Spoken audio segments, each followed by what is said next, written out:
false hairs here locally in the community. Make sure y'all go check out Kneecap Body by Jeremy Smoking.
All right, it's Kneecap Biting with Smokin'Jeremy B.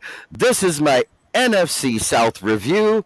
Unfortunately, I'm going to go there. All their fans must be pussies because nobody wanted to rep a team. And they got two good teams in the division. That's fucking crazy. Yeah. That's definitely pretty crazy. I mean, who knows? The fail cunts might be able to do something, but I don't trust Marcus Mariota. I see Desmond Ridder starting by week 8. Maybe. I think they let him sit the year. I think they let him sit the year, too. I just wanted to be a dick. Killer Cook comes in and says, JB. That being said, let's get into it. Let's start at the bottom and work our way to the top. Which one do you choose as the bottom, Dan? Panthers or Falcons? Panthers. All right, the Panthers. State of the team, fucked.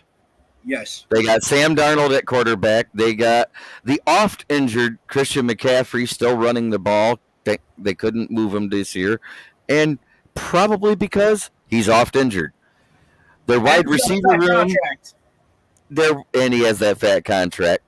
And like I said, and Steve Bauer hops in and says, greetings from Flint Town, Smoking JB. I think they have the worst. They're tied for the worst wide receiver room of the division because there's nobody with Falcons either other than their rookie. And Kyle Pitts. That's it. Russell Gage left. What's his dick got suspended for the year? Yeah, freaking Ridley. Yeah, that guy. Torrance Carter comes in and says, what up, doe? Crazy Ken, my dad says, hey, guys.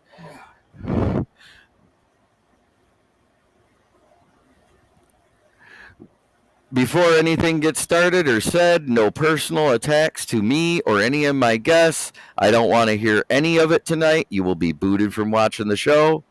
Just saying. Because I'm sick of personal attacks.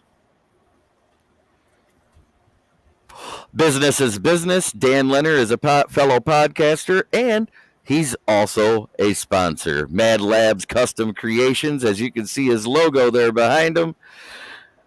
He does great work with custom mini helmets and stuff for people that get signed things. So if you want to have something done, get a hold of him. And Facebook user says, hi, Jeremy Ballrick. I'm guessing this is Joseph Host out of Lansing. Fine. Personally attack myself. That's right. Just don't do it on camera with Vaseline and Kleenex.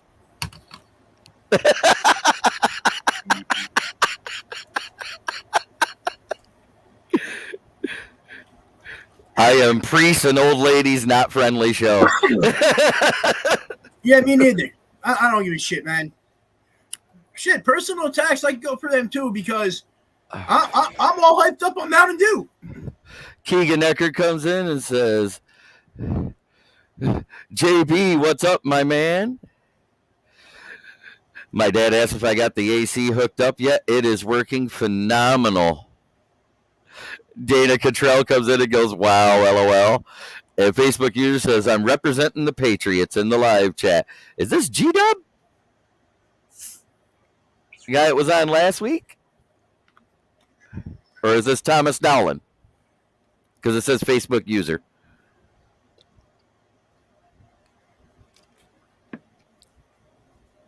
Because I know it's one of you two. You're the two that I know that actually watch my podcast. That being said, their D-line is actually okay. Their O-line, it is Thomas. Awesome. And Keegan Eckert asked us a question. What do you think about the Funchess signing?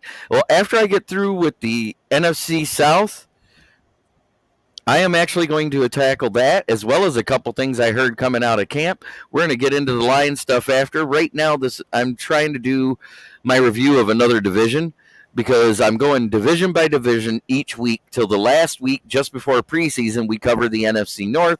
Hopefully, we can get some of the other teams' fans to come on and not be pussies because NFC South fans are all pussies. They wouldn't show up.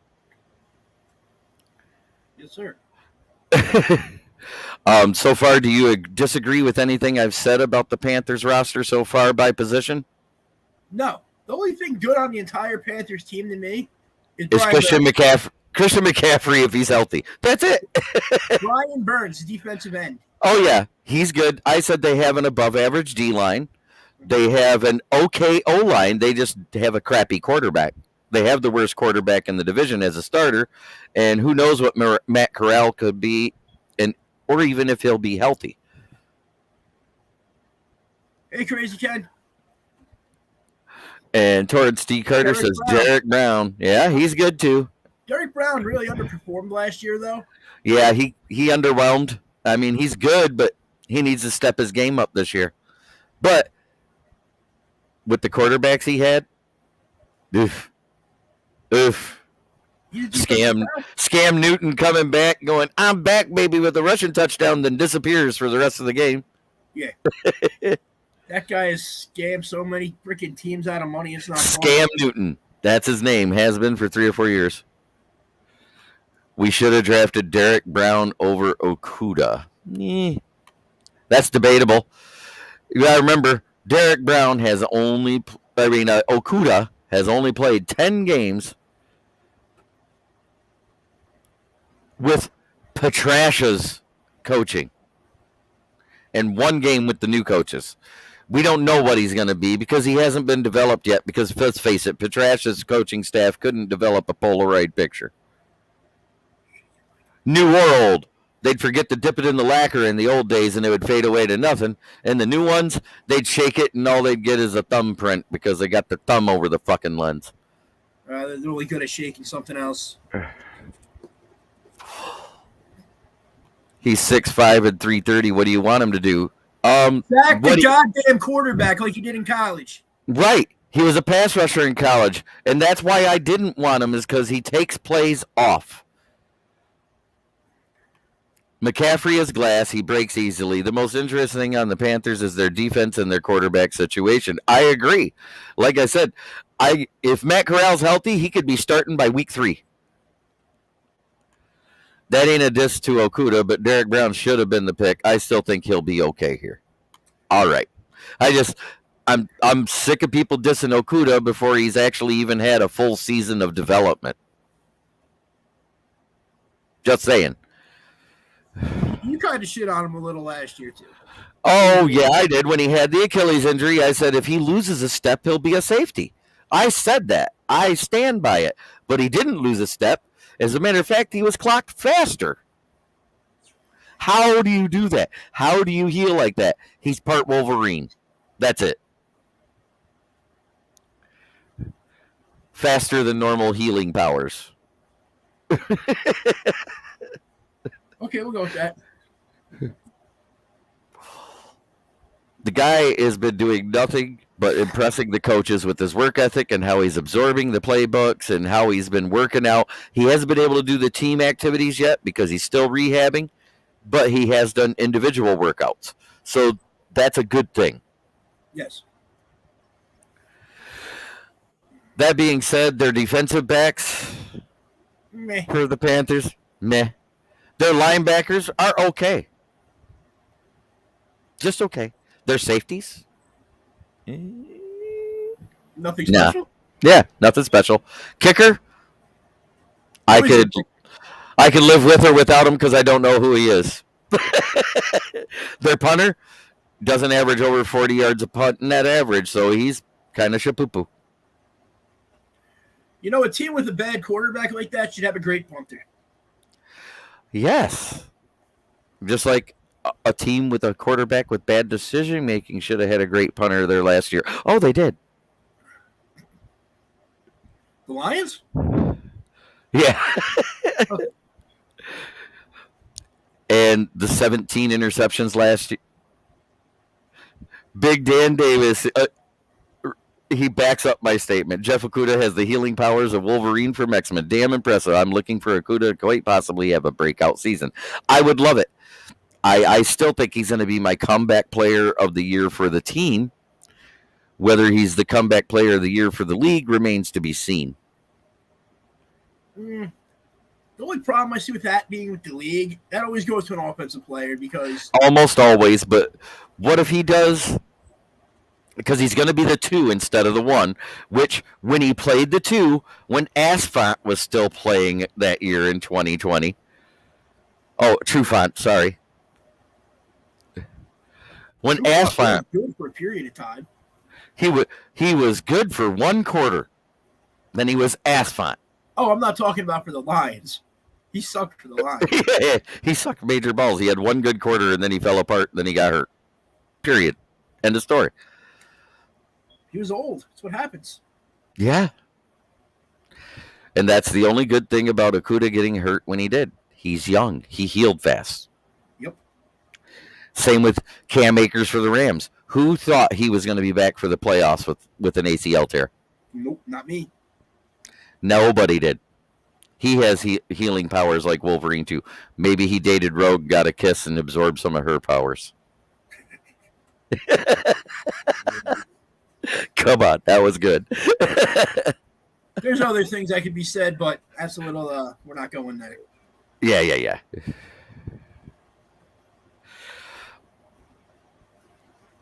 That being said, the Panthers, I don't see them doing much. I have their win window at 3-5.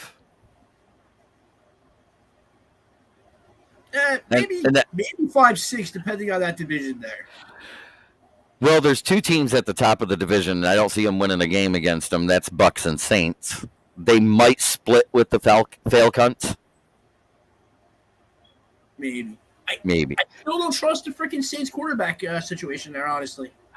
Well, I trust Winston more than Taysom Hill. I trust Winston to throw 30 touchdowns and 35 interceptions. Well, that was before the LASIK surgery. He wasn't throwing interceptions like that. Look at what he did to the Packers defense, which was actually ranked pretty good last year.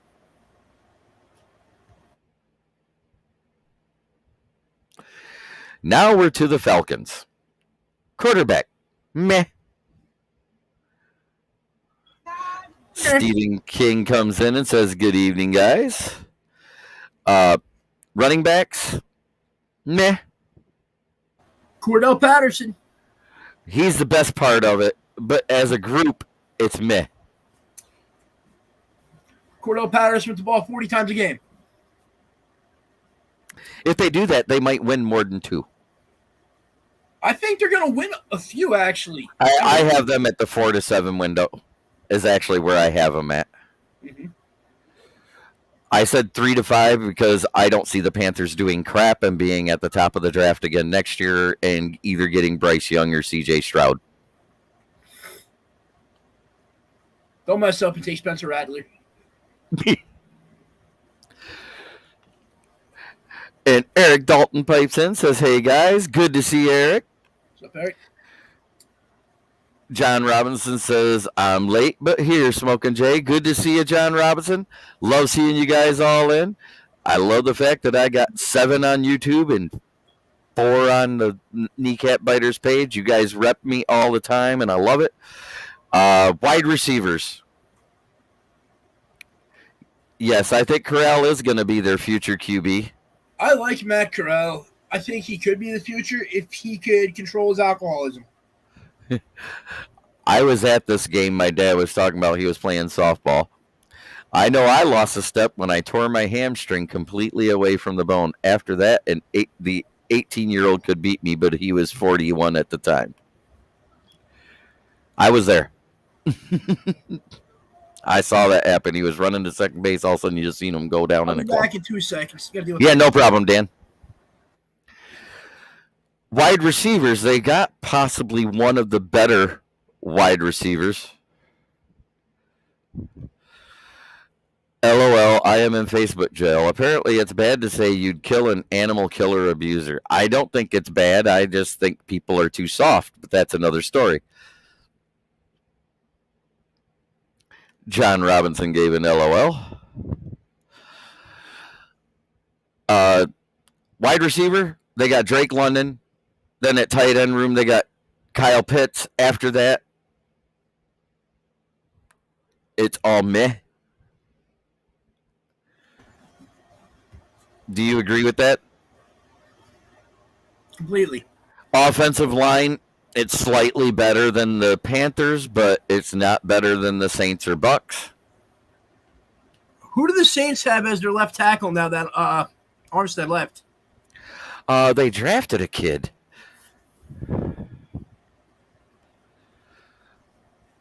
The whole team is trash. The only thing good than the team is Ritter, Pitts, and London, and Cordarrelle Patterson. You're forgetting Cordarrelle Patterson. Yes. They had a decent draft. It's just with what they had to gut the roster of, it wasn't enough to make them relevant. They won't be contending in that division. That's all I'm getting at. You're not wrong. John Robbins says, it's great your dad is here and able to see this channel. He has been my number one supporter no matter what podcast I'm on. He's been there with me the whole way this past year and a half. Because I was with We Are Lions Nation podcast last season, and now he watches this one. Speaking of which, Dad, love the starter jacket. It looks great. Love the air conditioner almost as much. Yeah, I haven't got to the Saints. We know who they got. They got good. Let's see. D-line for the Falcons. Kind of trash. Linebackers are decent. They got Troy Anderson in the draft. Probably a guy that might be sneaky good enough to be a defensive rookie of the year if he has a standout year. You're not wrong there. We all wanted him to go somewhere else. Eric Dalton says, Happy Father's Day, Mr. Ballrick. And yes, both of us wanted us for our favorite team. Your favorite team being the Giants, my favorite team being the Lions. Either one of them, I'd have been happy with them being there because you'd have been happy with them being with the Giants. I would have been ecstatic with them being on the Lions. I think he could be very sneakily the best linebacker in the draft. Possibly. I think you'd have been a better fit on the Giants just because of the freaking defensive coordinator, though. He's good with John Robinson saw the Tigers yesterday. Man, it was hot at the game. I wouldn't have been anywhere outside other than my work, but I'll tell you what. My room is getting already down to 73 degrees. It feels fantastic.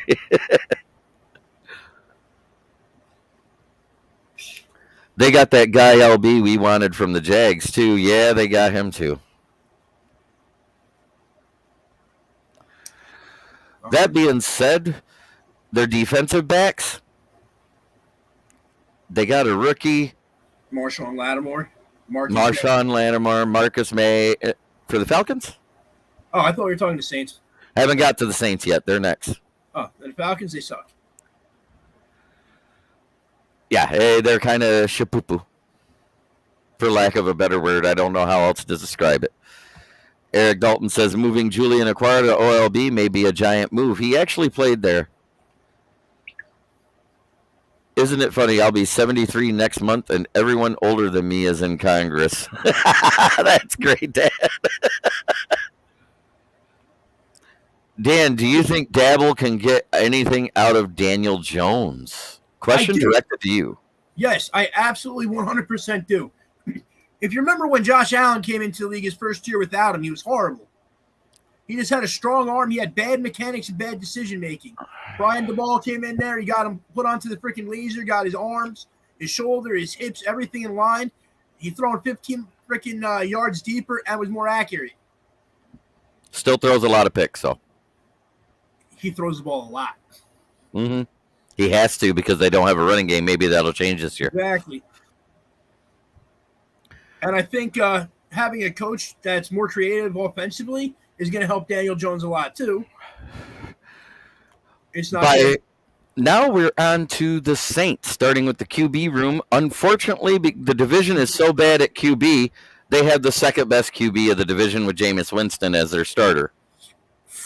He was the number 1 overall pick in the draft. He was. That Congress post just stole the internet. Yeah, I wish this year we played the NFC South. The only thing I don't want to face is the Bucs out of there. I think we could beat all 3 of the other teams on any given Sunday. It's a toss-up game with the Saints. The Falcons, it should be a slaughter. We'll know in week 2 of the preseason. Well, it should be a slaughter, but those would be the games that they lose. Hey. That's Lions of the past. We're not going there. I'm not talking historically. I'm saying by what we have on the team right now. That being said, Saints have the quarterbacks, the second best quarterback of the league. JB, I got to go, man. There's a tornado freaking rolling through. Okay, you get safe. Yep, Prayers are with you. So they have the second best QB of the division with Jameis Winston as their starter. Taysom Hill is always a threat to come back in for a Wildcat.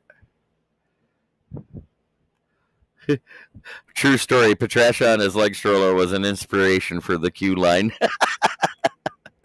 That's funny, though, still. Running backs.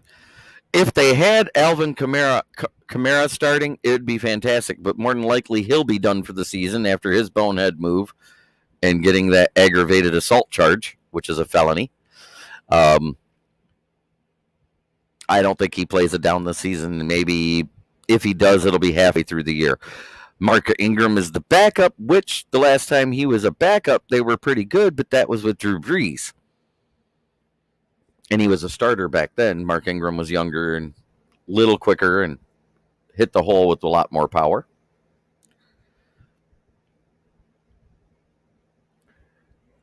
Wide receivers.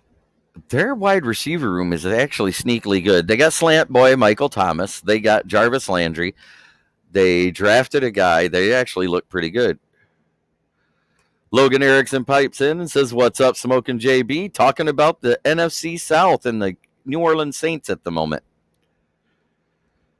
If Thomas comes back, the receiver core is scary. Olave, Thomas, and Landry. Yeah, that's what I'm saying. It's a scary wide receiver room. Even without Thomas, it's still a little scary because their wide receiver 3 last year didn't have a bad year. It's just they weren't good anywhere else. Their O-line is always stout. And Logan Erickson says, yeah, they are sneaky good. Tight end room is okay. I mean, it's not great, but it's not bad. O-line, like I said, is probably, if not the best, the second best in the division. Who didn't hit the hole with more power in their 20s? That's great. This is true. Well, Viagra makes it so at 50 we can hit it better, Dalton. Just saying. Saints. Yes, they are sneaky good. Their D-line, I would say that's probably the second best in the division as well. Bucks have the best D-line, hand down.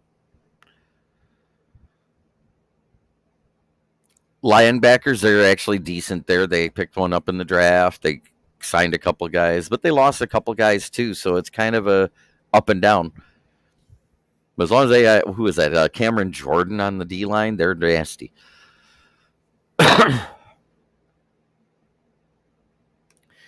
John Robinson, my rookies who will make a big impression besides Hutch and Jameson are Malcolm, Kirby, and Pascal. Viagra only stops us from rolling out of the bed in our sleep. I'll beg to differ.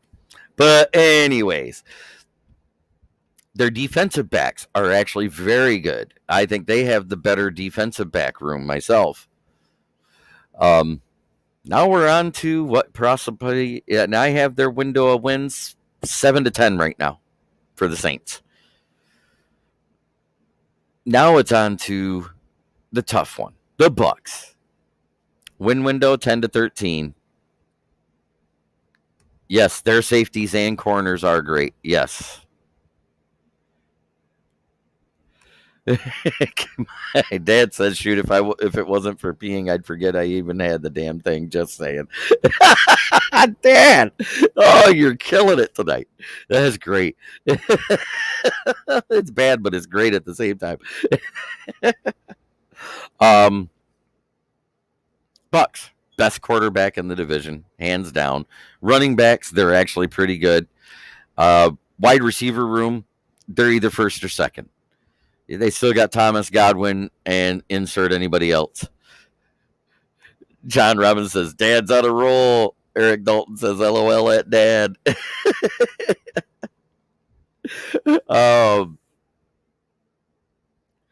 Tight ends. Did Gronkowski sign yet? Or is he still up in the air as a free agent? I think he was a free agent as of 2 days ago when I checked. But he hasn't came back.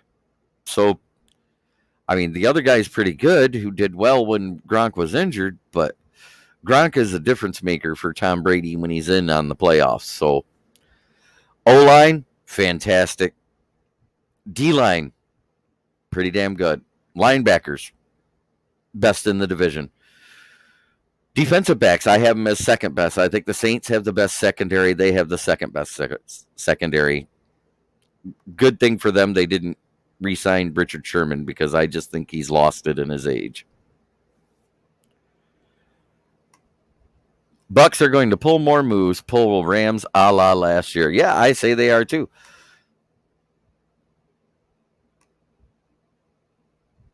Yep, the only tight end the Bucks have right now is Cameron Brate. That's what I thought. Yeah, because O.J. Howard went somewhere else, right? He signed with somebody this offseason. Let's see. So now we're to the window of wins. At the top, I got the Bucks with 10-13 wins. I got the Saints with 7-10 with a possibility of hitting 11. Yep, he went to Buffalo. That's going to help Josh Allen out. He likes his tight ends. Austin Knox and him. Ooh, that's going to be nasty. But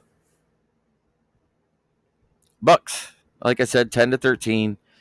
Saints 7-10 with a possibility of getting to 11 because the Bucks don't do well in season against the Saints. They only beat them in the playoffs with Brady. So because that's a different animal. Brady in the playoffs and Brady regular season are two different guys. I have the Falcons with that 4-7 window and the Panthers with a 3-5 win window, maybe 6 if they're lucky. So that's how I broke down their division. Does anybody disagree with me?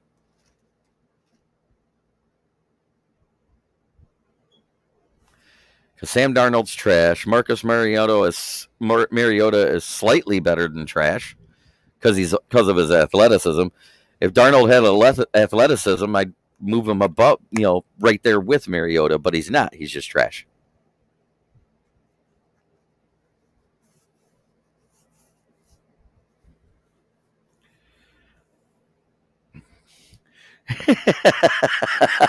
Dad, TMI. When I was using it, my nickname was 3-Pump Ken. Ken Ballrick, you're welcome. You have a great kid. He is a great legacy reflection of you. And I am blessed to call him a true friend. Thank you so much, Eric. I am blessed to call you a friend, too. As you can tell, my dad is quick with the one-liners and jokes, and that's where I learned to not have a filter. Between him, my uncle, and my stepdad, there was no filters in the household, period. and I lived with all three at one point or another.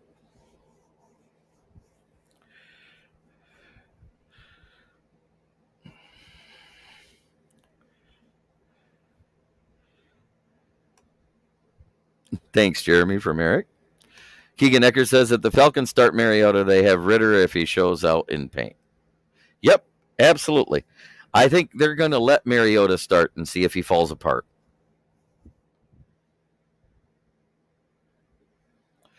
Eric Dalton says, Filter? What's that? Smokin' Jay convinced Dad to come on the podcast. Dad, you want to be on the podcast? If so, shoot me a shout. I'll add you to it. We'll have fun. Dad likes to shoot in interesting trivia from back in the day because he was alive when the Lions actually won world championships.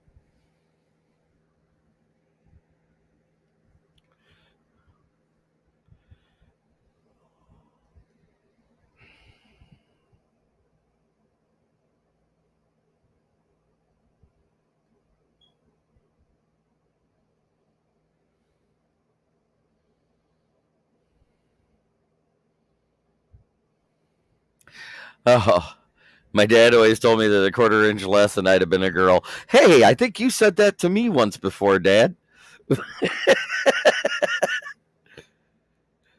Keegan Ecker said, Ken on the show. Dad, I'm going to send you the link right now.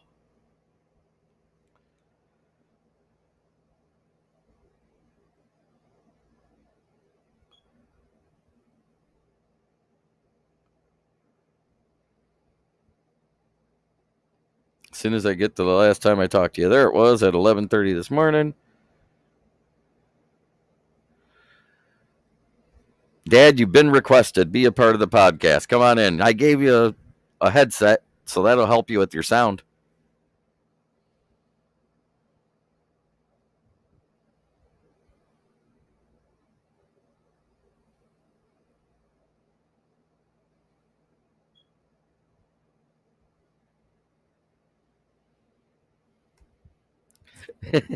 At 3 inches is okay. Some women like it that thick.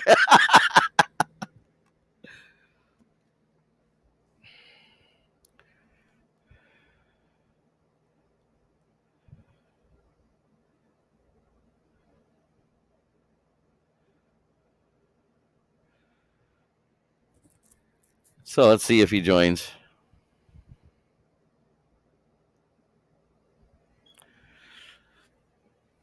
I even left him the little instructions to hold, copy, and paste into his Safari browser.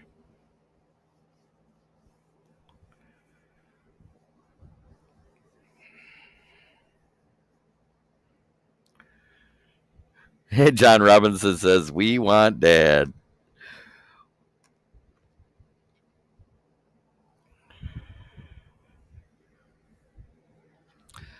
That being said, it is time, now that I've gone over the NFC South without a single guest from their team, because like I said, all their fans must be pussies and scared to talk to a Lions podcaster. Maybe they're afraid I'll bite their kneecaps. Just say.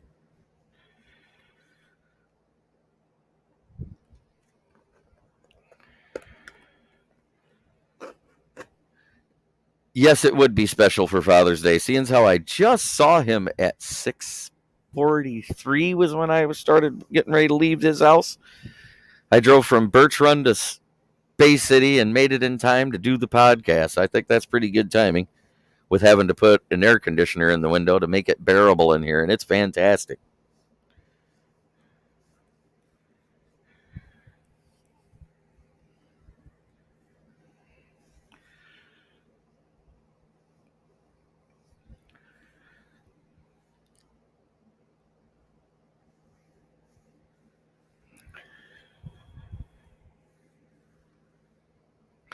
That being said, in Lions news, we signed tight end, wide receiver / tight end, Devin Funchess. And Devin Funchess, his rookie year struggled with drops, didn't look like he was going to be that good as a slot receiver. His second year, he actually had a decent year. He caught 63 of 73 targets. He had over 800 yards. He also, or almost 800 yards and 8 touchdowns. The next year, he dealt with some minor injuries that hamstrung him, and he kind of went by the wayside, so they didn't re-sign him. Fast forward to the next year, which is 2019. He ends up going, oh, Dad says he couldn't figure out how to pace to Safari. Damn it.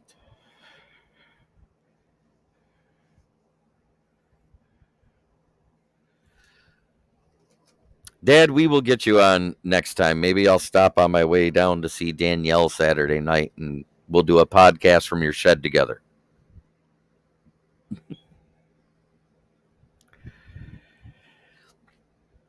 I think if you, in the messenger, if you hold the link, it'll say open with, and say open with Safari, and then it'll take you in there. There's that too.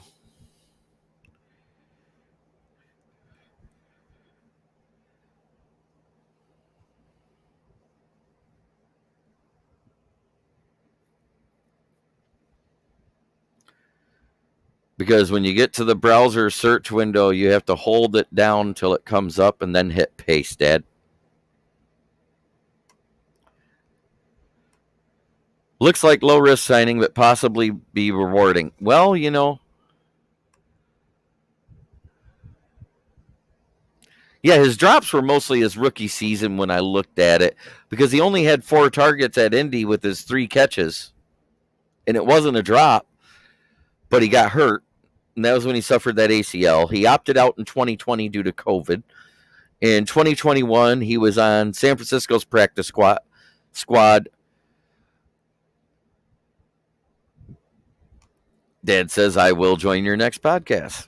Fantastic. Who's one coach that is under the radar?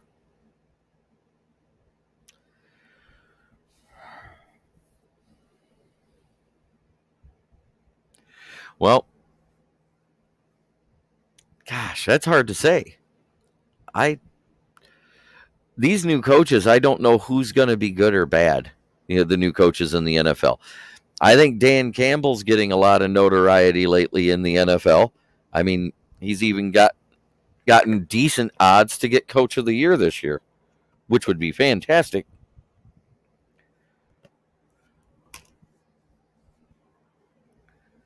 But it remains to be seen on what the team does.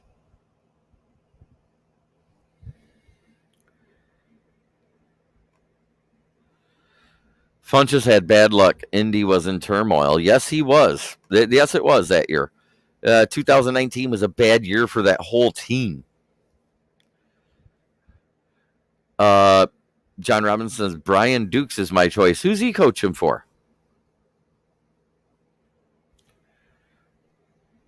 Still here, just have to lean over. Don't want to go all weird on the camera.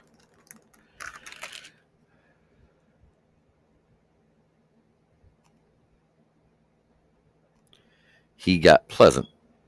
Gotcha. And the Lions picked up Brian Sosna, a scout for USC.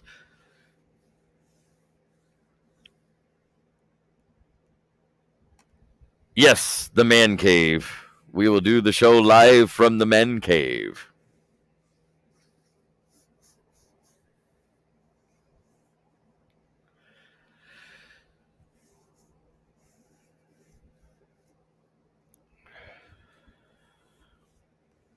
To the Bat Cave. The boys wanted to say that. Let's see. And also, on the last day of minicamp, Malcolm Rodriguez got the green dot. The green dot is an award given to the best player of that position throughout the whole camp. That's pretty fantastic for a 6th round pick.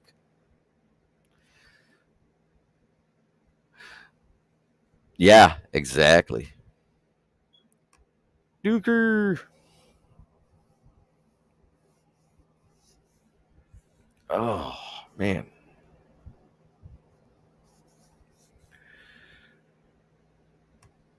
Duker, gotcha. Well, at least his name isn't Dookie. Just saying. Dookie would be a horrible name for a coach.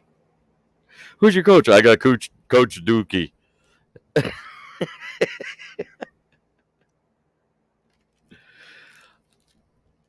Oh, he's the safety coach. Okay.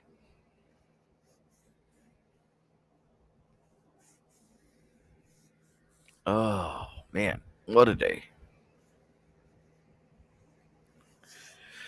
So, how was everybody's week? Everybody have a good week out there?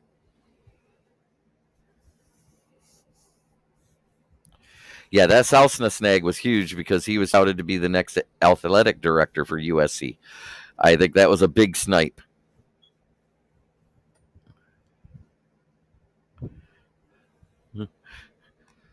Coach Fumbles would be worse. Yeah, maybe. I just think Coach Dookie sounds horrible. Who's your coach? Dookie.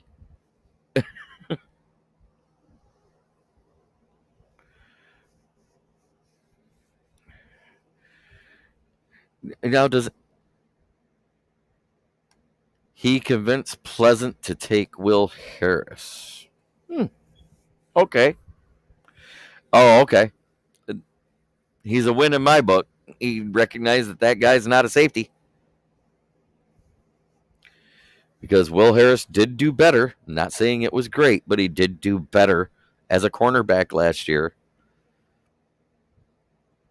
To cornerback. Yeah, I was getting it. He did do better at cornerback last year. Only if he is second assistant would Dookie. Yes. CB. I knew what you meant, John. So it is time for me to pay some bills real quick. Talk about my sponsors. A1 Tire and Auto Repair, 3 locations to serve you. Cucaulin on Old Cucaulin Road, Bay City on Broadway, and in Saginaw, where I work, on East Genesee. Come on in. Quality used and great prices on new tires as well. One of my normal guests, he has actually gotten tires, brand new and used tires from us, and is very happy with them all. That's Dom DeRubis of Sideline Sports.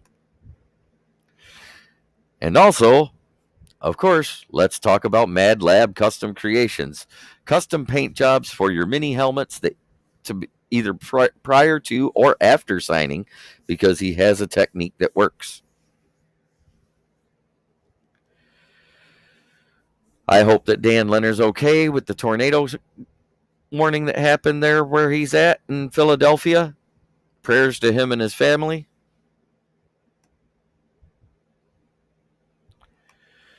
Malcolm, close second for Defensive Rookie of the Year. I don't think he's going to get that high, but it's great. I'm very high on Troy Anderson. I think he was a steal where the Falcons got him. I had him ranked as the 33rd prospect order overall myself, which is why I would have taken him at 34 if we had that pick. But I'm not mad at getting Pascal at 46 at all. So, Devin Funches, what he has, average speed at wide receiver is good speed for a tight end. Good speed for a tight end that can make contested catches. What does that do? That can draw linebackers off of Hawkinson, Amon-Ra, and Cephas underneath, which opens up the passing game better for our wide receivers and tight ends there. Just saying. I mean, I'm not saying they got to target him, but he could be a decoy. And the only reason he's going to make the roster to start is because we have 2 or 3 tight ends hurt right now. Oh, yeah, Griffin, the one we just signed, he's hurt. Lingering back issue with Deese. And then, of course, we're still rehabbing the ACL is James Mitchell, the tight end we drafted. So, and that's the other thing I was going to say. He was a great blocker at U of M, to start with, but he actually became a great run blocker out of the slot at Carolina for Christian McCaffrey. He was part of the reason why Christian McCaffrey would always be able to break those runs to the outside. Because once Christian McCaffrey was at full speed, Brock Wright is still healthy. That's who he'll beat out if he does well in the big training camp coming up and in preseason.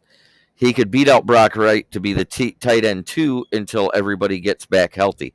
Because I think all three of those guys may start on the PUP or IR. As well as Jameson Williams will probably start out on the PUP and be able to be back by week 4, week 6 at the latest.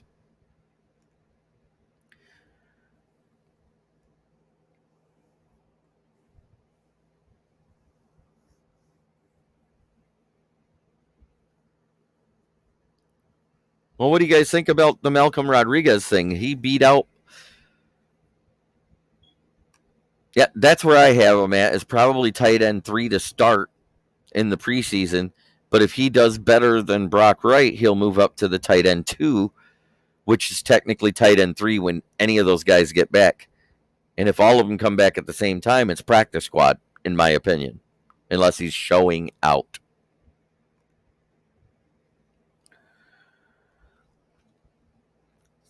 Malcolm Rodriguez beat out a couple of the 3-year guys on the team for middle linebacker because they are actually playing Gerard Davis at outside linebacker with Julian Okwara. Victor Lester, preseason games, I take them with a grain of salt. Because the last time we went 4-0 in a preseason, we went 0-16, so I could give 2 shits less. As long as they show the same amount of competitiveness that they did last year, whether they win or lose, is awesome. People also think Funchess was a phenomenal special teams player. Yes, he played that gunner position. He was good at tackling.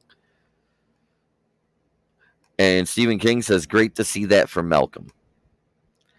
So what would you guys think if it ended up being Malcolm Rodriguez and Barnes as the starter instead of, I'm going to say his name right for prosperity, Anzalone? I covered the Penasini retirement last week.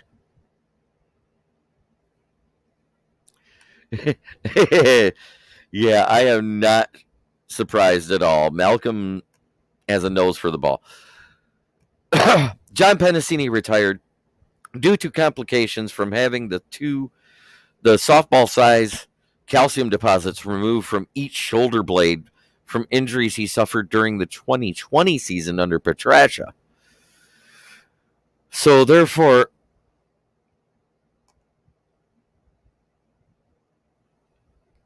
do you want me to give my best case scenario, worst case, or the window of wins altogether, Victor? Because I'll call it right now what I see.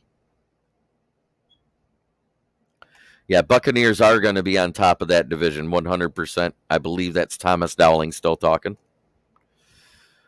If you're talking about window of wins, I say 6-9. 6 if the health train goes off the rails and we really can't do anything because we have more depth and talented depth than we had last season. And with the competitiveness that the coaching staff has gotten this team to play with, I can't see them getting less than 6 wins. If they catch fire, I can see them getting 9 wins. Preseason games irk me. I'd rather have televised co-practice with teams we don't play than enter the season. Preseason games are a theft of the season ticket holders. Yes, they're a theft of any ticket holder because it costs you the same amount of money to go to a preseason game as it does to go to an in-season game. But those players aren't getting those big game checks for the preseason games. It's crazy that I heard that, like, they get $5,000 a week during preseason, and then the numbers go up astronomically to fit. Why don't they spread that out so they make the same amount? If they're playing a game, they get paid game money, period. It's the only thing that makes sense to me.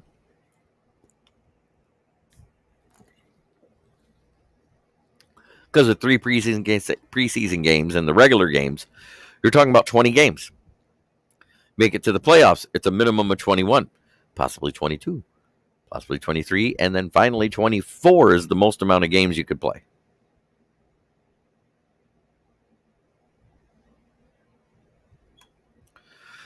Man, if Goff plays bad, the only guy that is going to get beat is Ben Johnson. He said that he is looking better than his rookie self or something.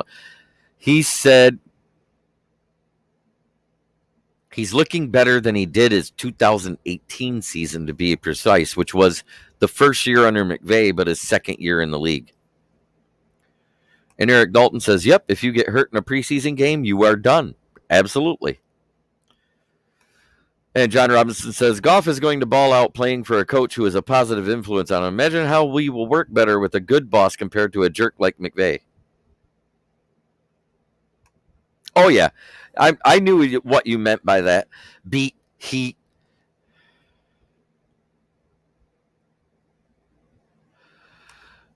Do I think if CMC is not injured at all this season, the Panthers could make the playoffs? Not with Sam Darnold at quarterback. With Matt Corral, I give them 2 more. That's why I had it at 3. I'd see him at 3 to 5 wins, whether he's healthy or not. That's just me. They don't have a great defense. They don't have a great O-line. They don't have good wide receivers much. I don't see a lot of positives for the Panthers. I know you agree, Eric. We've talked about this ad nauseum. Goff fixed a lot of problems working with Mark Brunell. You could just see it in how he delivered the ball from the beginning of the season to the end of the season. He was holding onto the ball too long in the beginning of the season. So even though he had one of the longest times in the pocket for the first 9 games as an average, he was still getting sacked because no one was getting separation. There was open receivers, but they didn't have separation. Goff likes to hit guys with separation.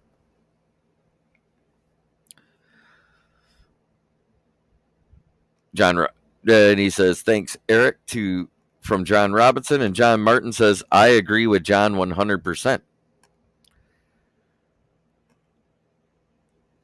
Are Panthers or Falcons going to be worse? Man, it's debatable. I kind of like the Falcons a little bit better. They're just a little better on the D-line, and they're a little better in the linebacking room, which defense is what wins games. That's why I gave them the minimum of a 1 more win game. Well, I'm still talking about Lions stuff. We could talk about some NFL stuff if you want. I mean, there's lots of stuff we could cover. Deshaun Watson getting his 2 more civil court cases, which it's already been said if he loses or settles, he'll probably be out for a minimum of half a year to a full season. And if he gets suspended for the full season, it's going to be really bad because that means he loses all his guaranteed money for this year. Who wants to do that? Ken Ballrick says John has it right. Also known as Crazy Ken of K&R Sounds. How I got my voice was listening to him because guess what? Goff in the beginning wasn't sure of the O-line beginning last year. He had the yips. Once he realized he was safe, he was stellar. It also had a lot to do with how his arm delivery was. He had this weird 3/4-inch arm delivery, which had him hold onto the ball for about 0.25 seconds longer than he should, even when he made a decision. That 0.25 is what led to more fumbles in the first 9 games. It's also what led to more sacks. It's also what led to more indecisions and bad throws, because when you hold it longer, you can't maintain your control. Mark Brunell got him starting off in the shotgun on the right foot, so he didn't have to take as many steps, which actually improved his shotgun passing dramatically last year, which is why in the beginning of the year, how many games will that team across the lake lose without Adams? Boy, God, I wish I could say it's going to be 6 or 7. But the rest of that team is actually still pretty damn good.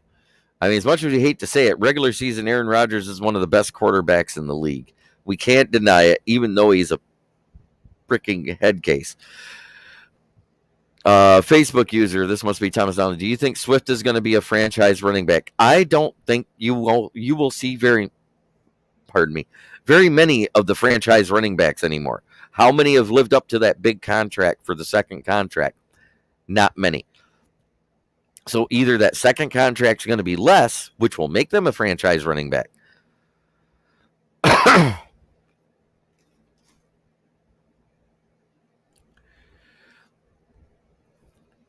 Daniel Sims comes in and says, "Go Lions." Eric Dalton says, "True. He did that initially because the prior year he knew he was going to be blanket sacked." Yes.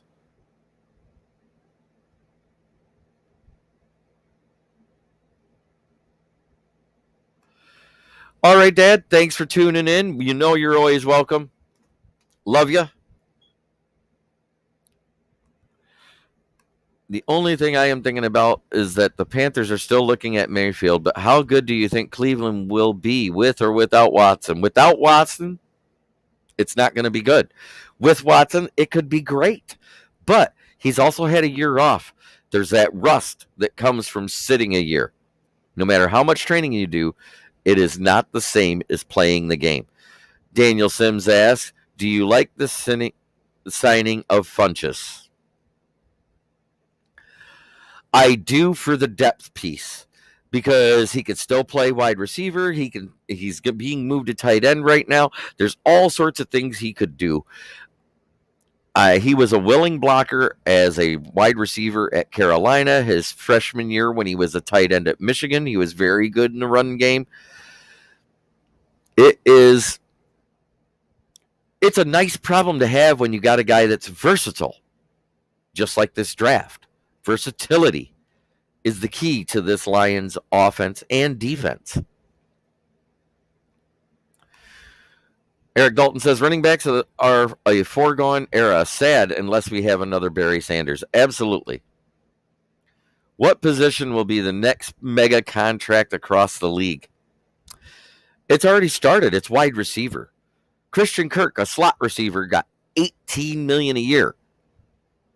$18 million. Zay Jones, a wide receiver 4 or 5, a tier 3 wide receiver, got over $10 million a year. Who does that? Stephen King says, I am also wondering how this is going to impact Watson's game mentally, no matter what the outcome is with this situation. You just don't know. That's question marks. That's the question marks of Watson. Watson was a fantastic gamer while with Houston. While granted they didn't make the playoffs a lot, he was not the reason they didn't. He was in the top 5 statistically across the league while being sacked a tremendous amount. One of the few quarterbacks to be sacked more than Matt Stafford in his tenure.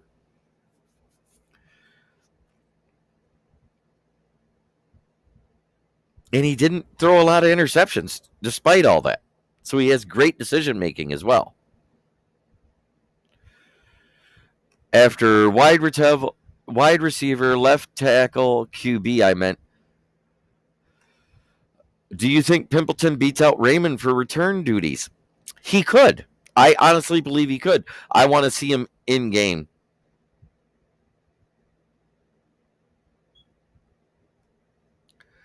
Funchess, his freshman year, was a tight end and switched to wide receiver, but he was the second string. Jake Butt took over after they switched him. That was Jake Butt's sophomore year, and he played 2 years at tight end, or maybe 3. But Jake Butt's freshman year he was not the starting tight end. He was the tight end 2 behind Funchess. But Funchess slimmed down in the offseason and became a wide receiver. Will Derrick Henry have a worse season than last? Man, he's been a workhorse. Workhorse backs tend to start to slow down after their 4th and 5th years, which Derrick Henry is going into that 5th year or 4th year, one of the two. Either way, there's a possibility he could get hurt again.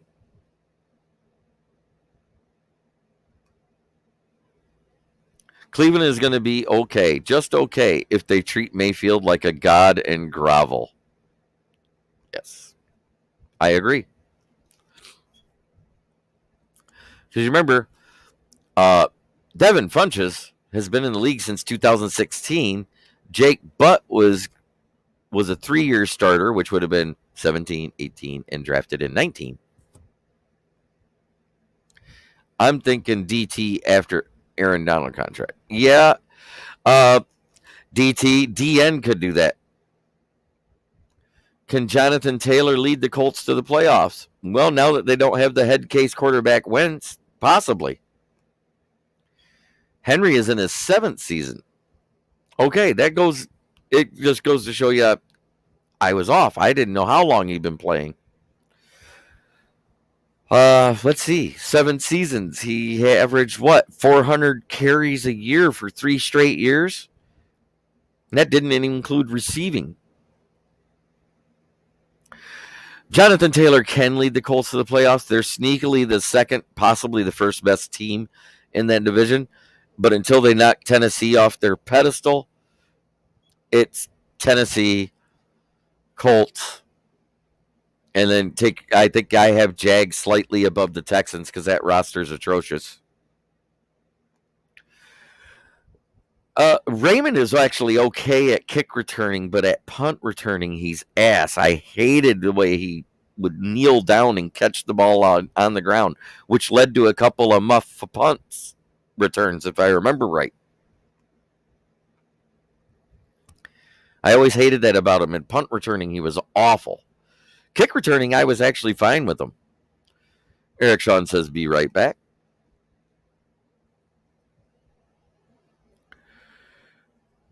But next week, AFC South. I am actually covering that. Do you think we can make the playoffs? Is this the Lions guy or is this the Patriots guy? Because it says Facebook user. I don't know who you are, so I don't know who's talking.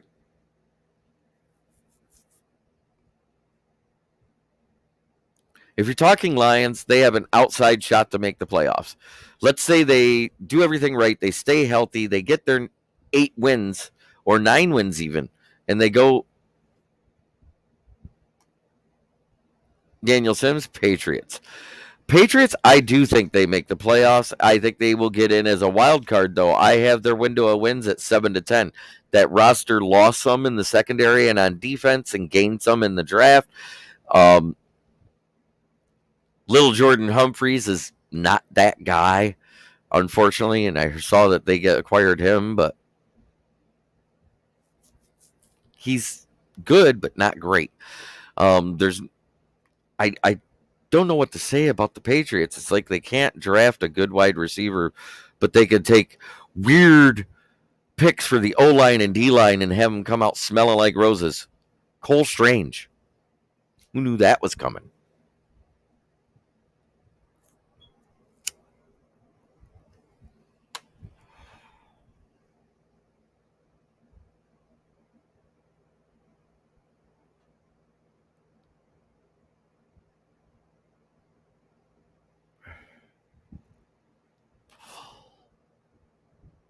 But for some reason, they take guys like that in the first and second round and they turn into Pro Bowlers with Bill Belichick and his coaching staff. The only thing that scares me, do I think Pierre Strong will be good? I think he will be very good. I think he has the chance to be a workhorse back. He's on a different level. When I watched a lot of the FCS, he was really good. Cole Strange, I think, is a Patricia pick, which Patricia here with the Lions, if he gave an input on a lineman, they actually did pretty good.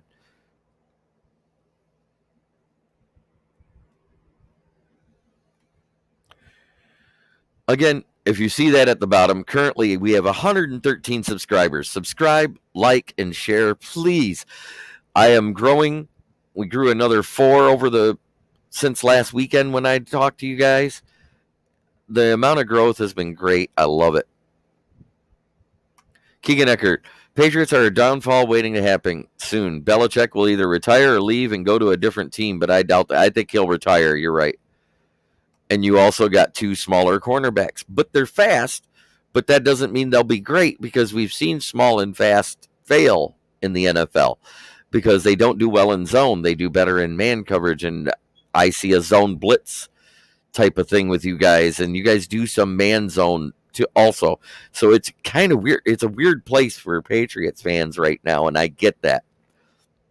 You don't have your star OC anymore. Josh McDaniels did wonders with that offense, and he was a very run-heavy offense. And I think that's why they went with a guy like Pierre Strong when they did, because I think they need somebody like that can be the bell cow. I was very high on a few FCS guys. Pierre Strong, one of the guys that I wanted out of UDFA, went to the Broncos. Now he's the starting quarterback for Michigan Panthers. Eric Barriere, first game, threw for a touchdown, rushed one in, no picks. They still lost the game, but he did exactly what I said he would do. He came in and balled out. That 22-yard strike to the guy that caught it, that was a tight window, and it was actually kind of beautiful. Man, that wind is really picking up there. We already lost half a tree just outside my window. Wow. Bailey Zappi is a good pick because he has something Mac Jones doesn't have. He has a very strong arm, but he played in a smaller school conference. And the reason why that is because he wasn't very accurate coming out of high school. His accuracy will improve, but I think he needs a year or two to develop personally.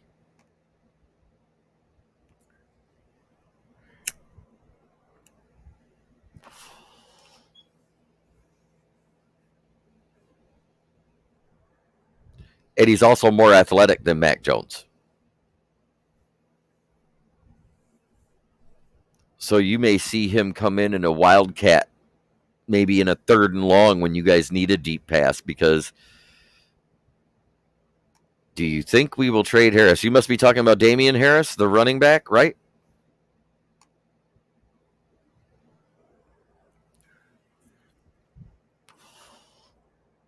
Right now, I got the depth chart for the Lions. Let's see. Lions, cornerbacks. Yeah, there's a possibility there may be a team that needs them, but it'll be closer to the trade deadline on somebody that needs either a backup or a guy that could come in and give them a little push who doesn't have strong running backs. Because Damian Harris was sneakily strong. He was not quite a power back, but he wasn't quite a one-cut back. He's a tweener. He has decent speed. He has good cuts. He has a little bit of pop and power to his run. And he does a good stiff arm. But he doesn't break a lot of big tackles, but he gets a lot of big gains. He's that weird type of running back that kind of only fits him with the New England. But if somebody has somebody go down and they need him, I could see a team trading for him.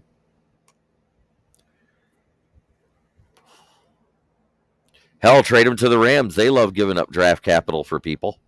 Just saying. Les Snead says, fuck these picks. Let's win a bowl.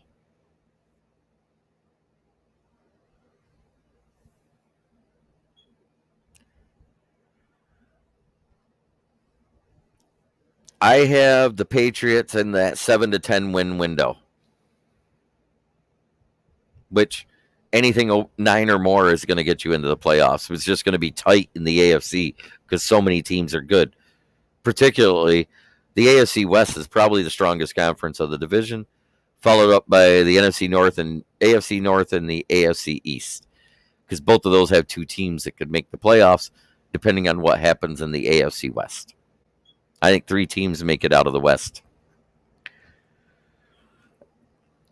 And unfortunately, I think the Broncos, if they don't make the playoffs, it's a bust season. Thoughts on Tyquan Thornton? Tyquan Thornton has blazing speed. Not the best, but not bad hands. I mean, I think he had like a 7.2 drop rate, which isn't horrible. When I say blazing fast, 4.28. That's damn near cheetah speed. That's up there. You know, it's pretty stellar.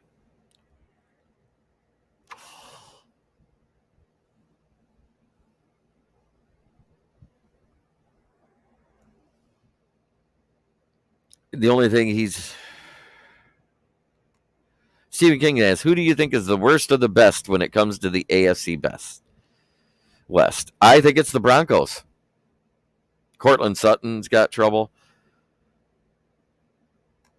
Where do I get stats like that? You got to look them up. You got to do deep dive into those stats.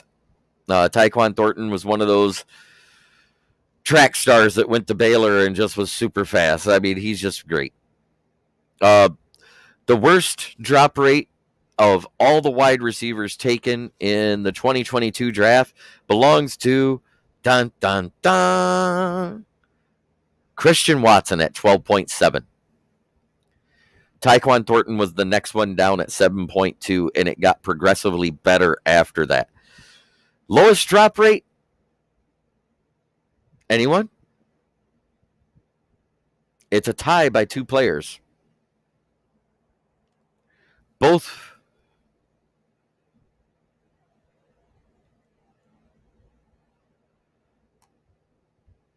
The running back for the Patriots is White.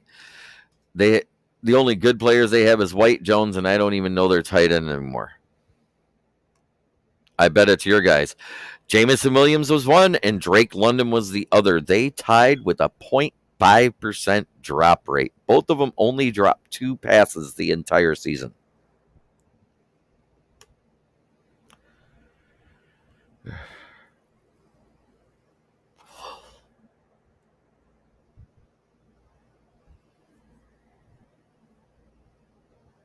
And as I said the whole time, I either wanted a big guy with some speed or I wanted a guy that had blow the top off the safety speed. Jamison Williams has it.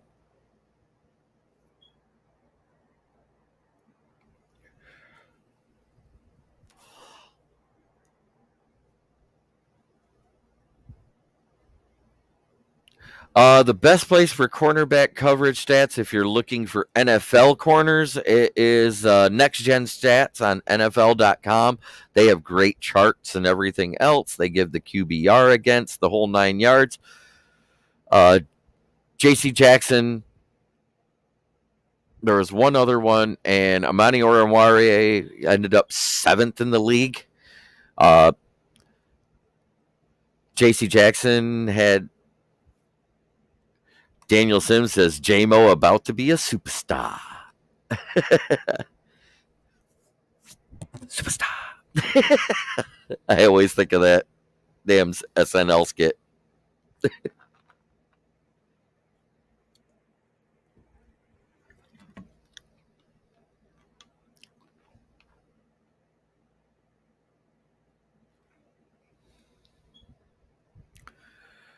Whew.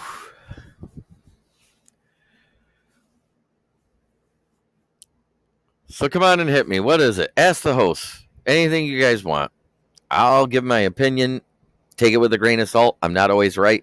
I'm not always wrong, but I do study a lot with the NFL.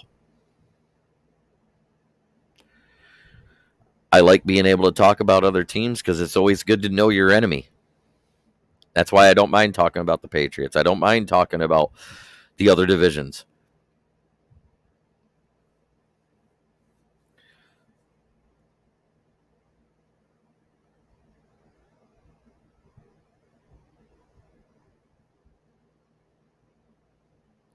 Dakari Willis retirement at age 26. Ooh, that's a good one.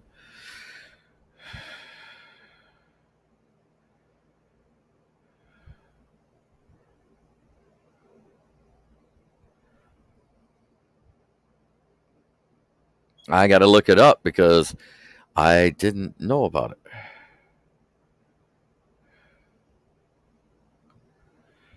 it. Curry Willis. I want to see why he retired.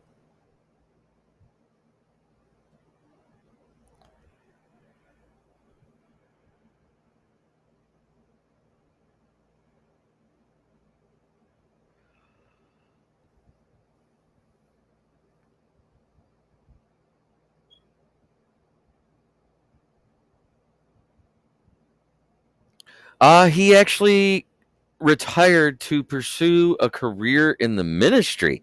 He's actually a big Christian. After much prayer and deliberate, I elected to officially retire from the NFL as I endeavor to devote the remainder of my life in the further advancement of the gospel of Jesus Christ, said Willis, who played 3 seasons in the NFL. I thank all my family, friends, and those who have supported me on this journey thus far, and I look forward to your continued support through my next phase of my life. So, yep, gospel. So, that being said, you can't fault a man for wanting to follow his faith. Faith is one of those touchy subjects. I try not to talk religion because talking religion is a touchy subject for a lot of people. Some people don't believe in Christianity. Some people do. Some people don't believe in denominations. Some do. I believe if you believe in God and you're with a few people who talk about him, there he is, period.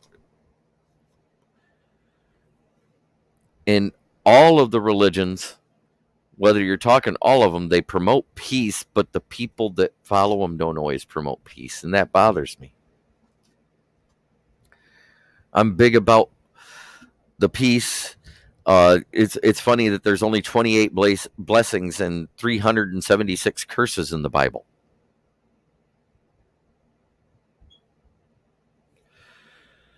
Daniel Sem says, I believe in the Lions. I do this year too. I think they're going to be good. I just don't know if they're going to be great. I have reservations. We're weak at middle linebacker. We're weak at safety depth. I love Kirby Joseph. I love the fact that he's been doing good things in camp. If he beats out Deshaun Elliott as the starter, that's great. I know Tracy Walker is the starter on the other side because he's proven.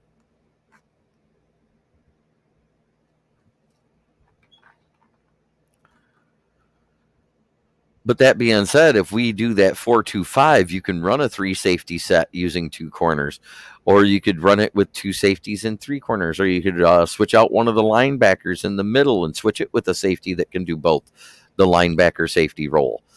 I mean, Deshaun Elliott is one of those guys that can play well in the box or because of his tackling. He's better in the run game than he is in that. Including the mini camps, I haven't heard anything about Chase Lucas. I actually listened to Dan Campbell talk about Chase Lucas the other day. He actually likes the kid a lot. He's been doing well. He says he's long and leggy. He's one of those guys that just does everything right. He isn't great, but he's good. And with him being a 5-year starter at ASU under Herm Edwards and was a captain his last 3 years there, that's huge. I mean, every single guy we drafted was a captain of their team in some way, whether it was special teams, whether it was defense, whether it was offense. They were a captain of the team. That's leadership. That speaks volumes to what they're looking for and the character they're looking for in players.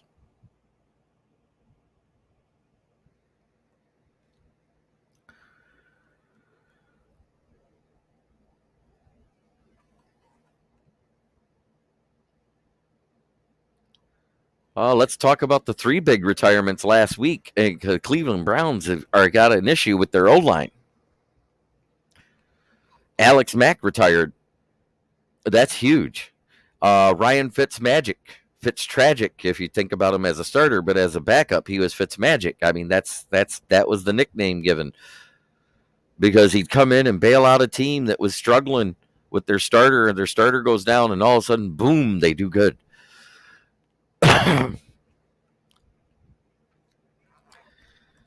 17 years, 9 teams, loved by almost every single teammate he ever played with. Great guy, graduate of Harvard, super smart, but wasn't a know-it-all to everybody, but was very quick to divulge his knowledge with the team and his teammates. Great guy. That's all I've heard from everybody that ever played with him. Great guy. I hope he'll do well at his next endeavor. I think it's with Amazon as a play caller he's going to be going into, or as an analyst.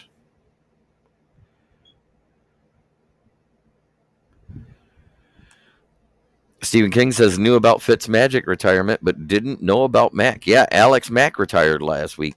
And also, one-day contract to the San Francisco 49ers. Frank Gore calls it quits after passing our beloved Barry Sanders on the all-time rushing list. What do you think about Hutch if he plays linebacker? He showed he could play some linebacker at Michigan. I think it'd be great. He did actually better at linebacker rushing the passer than he did on the D-line in spots. He had a better pressure rate. He had more hits. He had more sacks from the DN position, but he actually did real well on getting pressure and getting behind the line and tackles for loss out of the linebacker position. I think it'd be great. It's a good problem to have when somebody's versatile. That's all I'm going to keep saying that. Versatility. It's an awesome thing to have.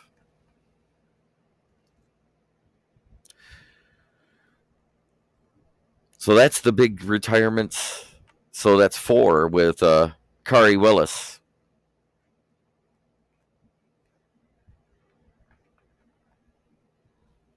Wow. I mean, just there's certain things you just can't predict.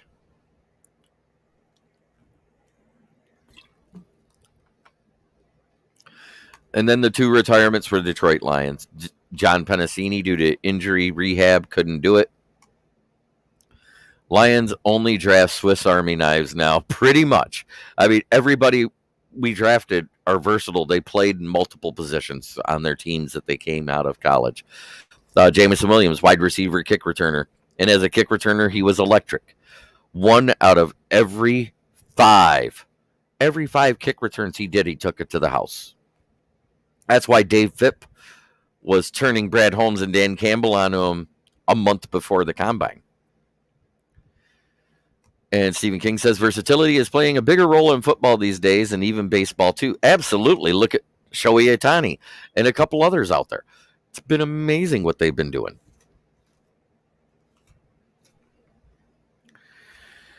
That being said, I'm not up against it, but I do work in the morning. I'm going to be doing the next show on Saturday night because I am a regular panelist on another podcast, and they are doing their show because of Father's Day on Friday. So I'm moving my Friday show to Saturday. That being said, I am somewhat surprised they haven't had Okuda do safety drills too. They haven't needed him to. And he isn't doing team events yet.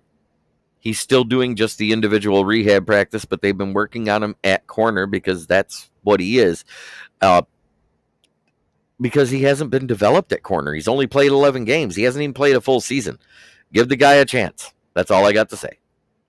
That being said, this has been Kneecap Biting with Smokin'Jeremy B, the NFC South review. Next week on Wednesday, my normal day, I will be doing the AFC South, which means we're going to be talking the Colts, the Titans, the Houston Texans, and the Jaguars. This has been Kneecap Biting with Smokin'Jeremy B. Peace out, everybody.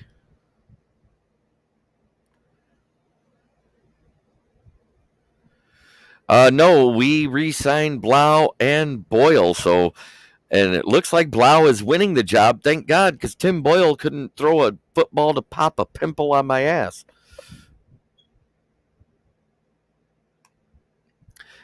Eric Dalton says, Jeremy, you are awesome, doing a phenomenal job. This will grow quick. Thank you, Eric. And Stephen King says, thanks a lot. See you all Saturday night. Tune in. I'm going to have some fellow podcasters on and have another panel discussion. So therefore, it'll be all Lions talk all night long. Have a great evening. Can't remember if you can't do anything else, be better than you were the day before, because that's the only way to make the world a better place. Especially once Lions win. Amen.